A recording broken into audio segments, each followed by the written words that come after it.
I feel like you just keep winning. And it's interesting to me because I've always wondered how you choose, how you decide on not just your roles that you play, but also campaigns that you're a part of, efforts that you're a part of, things you lend your name to. Survivorship Today, this series in particular, what's going on with that? Great question. Okay, so teamed up with Bristol Myers Squibb for Survivorship Today, and it's about people living long-term with cancer. And the reason why I got involved in particular is because I had an uncle, my Uncle Sonny, my mother's younger brother, in 2004, passed away from cancer. And it struck fast. He got diagnosed, and almost 6 months to the day, he was no longer with us, man. It was very sad for our family, but you know, we recover, we move on. And 20 years later, people are living longer terms with cancer, which is a blessing that we can say that we can have a platform where we're talking about people living long-term with cancer. But just because they're living doesn't mean that their lives haven't changed, doesn't mean that they don't have a very particular set of needs.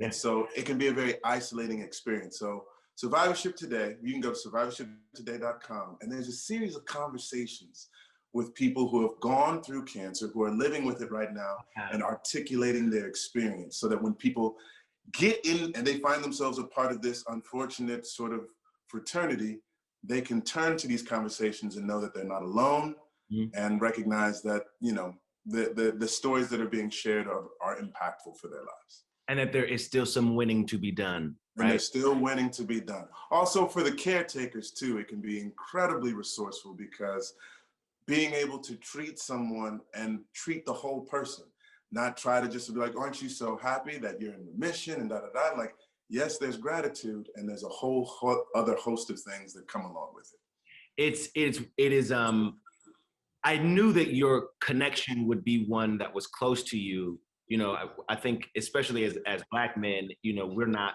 in a lot of ways taking enough liberty to have the conversations that are necessary to help us have or live longer lives. And so I thank you for doing, you know, for being a part of this in any way that you can, because we gotta know, we gotta know. But the self-care for Black men has not always been the highest of priorities. Right. And waiting to see the doctor, waiting to like improve one's nutrition or what have you. Like I try to be a living example, and I can see you do too, is that we don't have to be a statistic, Scotty. Like, we can live much longer than we give ourselves credit for. Just be the change you want to see in the world. Exactly. Speaking of being the change, there was I believe there was was it this season? There was a glimpse of Randall changing, and you would have thought that the way Instagram blew up. Look, the way my Instagram blew up, you did a tease, a strip tease. At one point, I was like, listen, y'all gonna have to calm down. Y'all gonna have to calm down. I get it. Brother is tight. Listen, I'm trying to be like you, okay? Because I go to your IG. You doing all right. You doing all right. I'm 45 right now. If I can maintain the sexy, everyone, like, I feel like I have to like do it once a year on the show, because it keeps me on point. Because like, if I start wearing like big sweaters, and all of a sudden I might get a little comfortable. Right. Comfortable. You said, but at any point, you know, so the shirt is off today. Okay, cool. So got that. We got to do a little something. Right. Exactly. Okay, so then what can you tell us? I mean, I know this is the season finale. Every year, every season, there is like a moment, right? And I feel like as we're headed into the final season of this show, that this finale won't be any different. Let's see. You know, we try to answer as many questions as possible, and then always introduce a few new ones. A few? But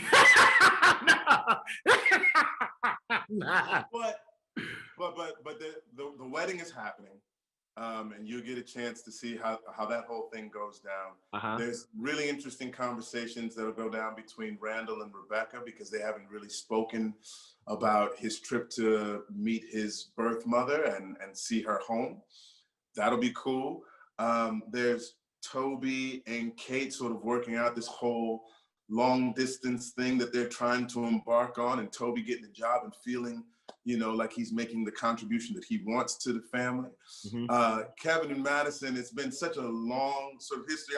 Let me give it up to Kate, who played Madison this year. I thought she did an exceptional job, and what they ultimately were able to find is an unconventional family, right? Yeah. And I think our show explores all the different versions of family, and that this one is as important and relevant as any other kind. So yeah, you'll see some stuff. There'll be some stuff. Listen, I mean, just the mask conversations and the vaccine conversations, the Black Lives Matter conversations. The show does I think a very good job of trying to encapsulate as much of real life that we're all living, at the same time of presenting characters you feel like you can see yourself in. I'm sad to see it go. You know, I know that everything that begins must have an end, but I'm gonna be honest with you. This is gonna be one, that whole last season, I'm gonna be like, just give us, can we get a Christmas special? Can we get a Christmas? You know? Listen, we'll all be sad. I was just texting with Mandy, and she's like, I can't believe it's about to be over. Yeah. I was like, I know. Kay Oyegun, who's one of the writers on our show, she texted me and she said, I don't think there will be a day that I won't be crying on set. And I know me, like, I'll be pretty chipper.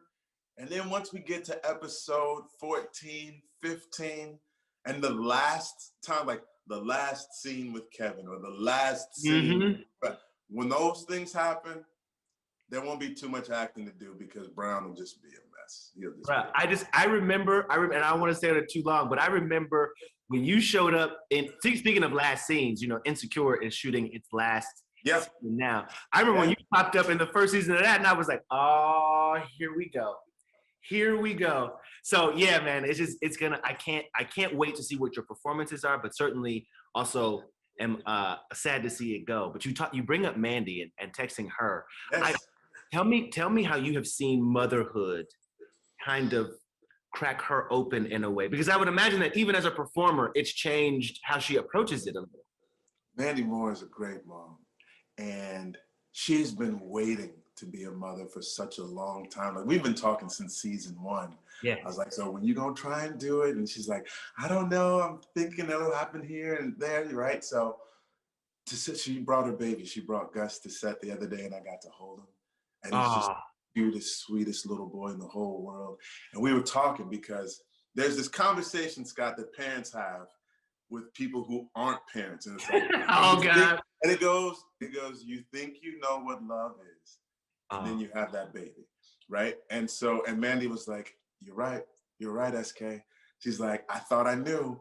And then this little thing comes into my life, and my heart just feels like it's exploding. My heart is now outside of my chest. Out of my body. You know what I'm saying? And she is so loving, and we've been so great with the production in terms of giving her a place to breastfeed, and Taylor comes up and they are able to hang out as a unit in between takes and whatnot. Oh, awesome. But like we have a scene in the last episode that I think is just some of her best. Me and Mandy can just look at each other. And it's just there. Like, I forget that she's 8 years younger than me. She my mama. She my mama, and it just happens naturally.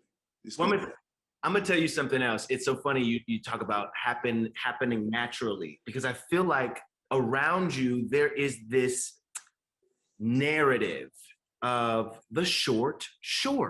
You know, when first it was Ryan, you know, are they short shorts? Are they not short shorts, right? She came to the show, it was like, what?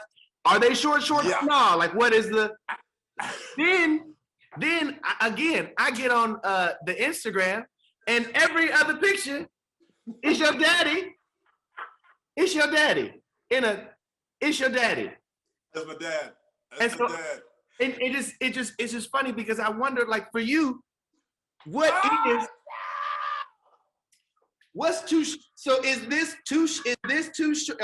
What's too short? Is it this is too short? What's the gap? Tell me what's the thigh to short ratio. What is this too short? You can't show this on TV. What's What's the ratio? Help me. Oh my God. I wish I had shorts on so I could join you in this thing. I'm wearing jeans. I can't do it. That was hilarious. Look, Milo, oh my God, you got me. You got me.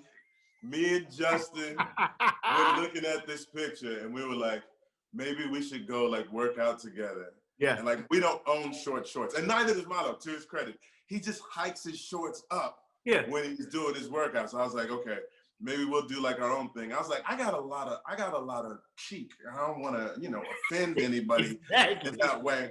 And Justin's like, yeah, me too. But we thought about it. And maybe next year we'll do something when people forget about Milo's short shorts. Yeah. We'll sort of reintroduce them to the world. I love it. I love it. I want to let you go, but I do want to ask you this because I feel like, and I'll try to make it brief. Sure. But I do feel like it's something significant. And as a young actor, a young person getting back into acting, it was something to me that I thought was really cool. You did this reading of The Normal Heart, where you played Ned Meeks, I believe, who's traditionally played as a gay character. And as a straight man, you were reviewed, in my opinion, very, very well. In a time where that can be a difficult choice to make for an actor, especially considering audiences, right? You seem to come at it with such a light and truth that it was received well. But I wonder for you, when you choose roles like that, how did you find his humanity? How did you find his common ground? What was the choice about? Thank you. Paris Barkley directed that reading of Normal Heart, and he asked me to do it. And I said, I would love to, man. I said, are you sure you don't want to find someone from the LGBTQ community personally to do it? And he's like, no, you're the actor that I want. Wow. And you just bring your humanity to it. And at the end of the day, whether you're gay or straight, we all know what love is. We all know what loss is. And he was being surrounded by a community of people, and he saw his friends, his family dying. And he wanted to do something about it. And then it got particularly close to home when he actually found love. And he is not someone who easily found love, but then he found it. And then that person began to die too. And so I didn't even think about, I thought about tangentially or whatever, that this is a gay man who's in love with another man, but he's a person in love with another person. That's something that I understand. I understand how important community is to me. And the idea of seeing my community die off, not even slowly die off, but rapidly, is something of fright to me. I have different gay people in my family, and a teacher of mine in particular from NYU told me about being in the 80s in New York and watching all of his friends die. We did Angels in America when I was in grad school, and so that conversation has stuck with me, and it sort of brought that to this reading of The Normal Heart. Man, that's the best I can give you.